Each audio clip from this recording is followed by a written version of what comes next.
Tax amnesty heralds increased demand for offshore funds in the LATAM region. After a highly educational trip down to Buenos Aires at the end of last year, I couldn't help but be encapsulated by everything that was going on in Argentina. It absolutely felt like a country that was finally moving in the right direction, and the tax amnesty was a large part of that. On that basis, I took the time out to interview the head of our Montevideo office, Horacio Woycik, to gauge his views on how 2017 is playing out. Thanks for taking the time to speak to me, Horacio. I noted that on the 31st of March 2017, Argentina concluded one of the world's most successful tax amnesties, something of which you must be very proud of as a native Argentinian. Could you tell our blog readers a little more? Thanks, Phil. Although the Argentina government was cautiously optimistic when announcing the tax amnesty on various assets, a year ago, the results exceeded all expectations, with $116.8 billion assets declared in total. This is impressive, particularly compared to the $1.7 billion declared under the former government's tax amnesty program between 2013 to 2015. That's a truly incredible result. What do you put it down to? Some may attribute this success to investor confidence in Argentina's new government, led by Mauricio Macri, but in my opinion, this only partially explains the results.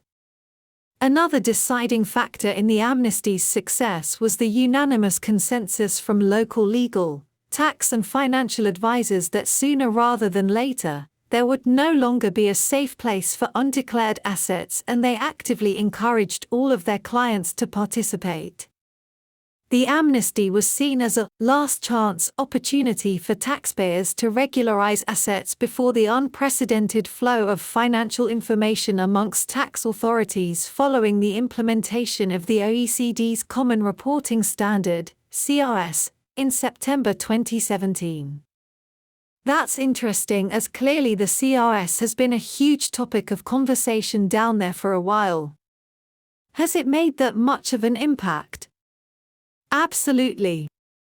CRS, FATCA, and FATCA's bilateral intergovernmental agreements, IGAs, are reshaping the international financial system, and compliance with local tax obligations will soon be monitored by financial institutions more closely than ever before. In this context, tax amnesties are just another preliminary step in a coordinated global effort. As a matter of fact, Argentina's amnesty program is only one of many tax amnesty programs taking place simultaneously worldwide. Chile successfully closed its tax amnesty program in December 2015 with $18.7 billion in assets declared.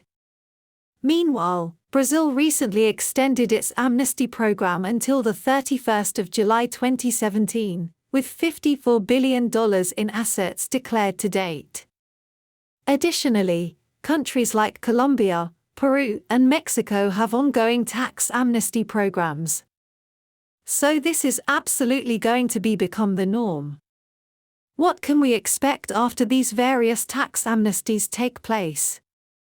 The high adherence to the different tax amnesties will likely trigger a wave of asset restructurings by high net worth individuals, with tax efficiency as the main driver.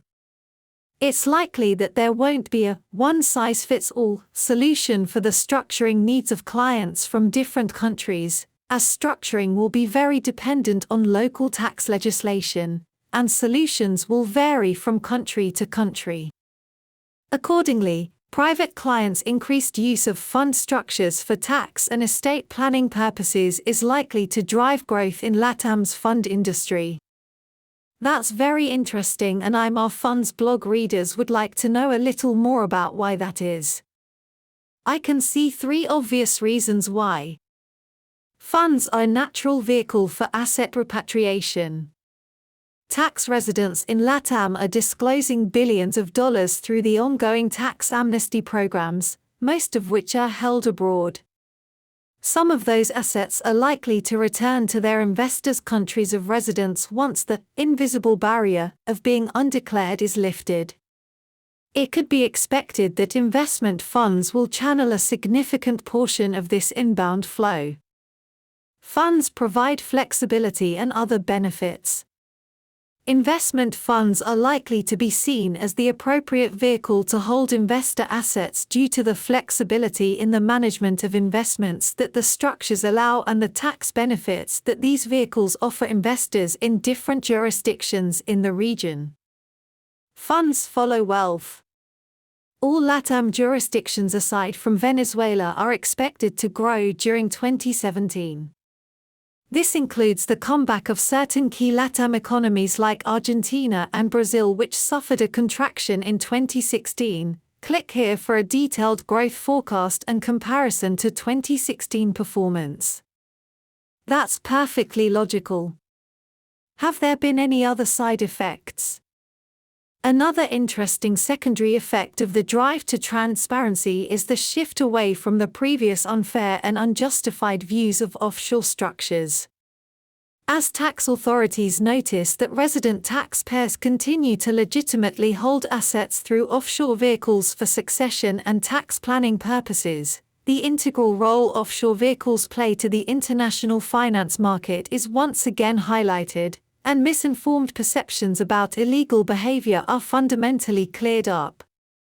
I certainly agree with that point, and it was very interesting from my perspective to note the level of interest in offshore vehicles from the very sophisticated community in that region. Finally, I must ask you the most important question: Messi or Maradona? Tricky question. I simply cannot choose between them. With Maradona and Messi, we get to enjoy the best of the present and the best of the past. As an Argentinian, couldn't be prouder. 1. Argentina's Tax Amnesty program was announced in May 2016 to establish a one-time tax payment on various assets, 10% tax on the value of disclosed financial investments, 15% if disclosed after the 31st of December 2016, 5% tax on the value of real estate properties, 0% tax if taxpayers subscribe any of the three types of Argentine public bonds available, with low return rate and lock-up periods, 0% tax if invested in Argentina funds to invest in local projects, with a 5-year lock-up period,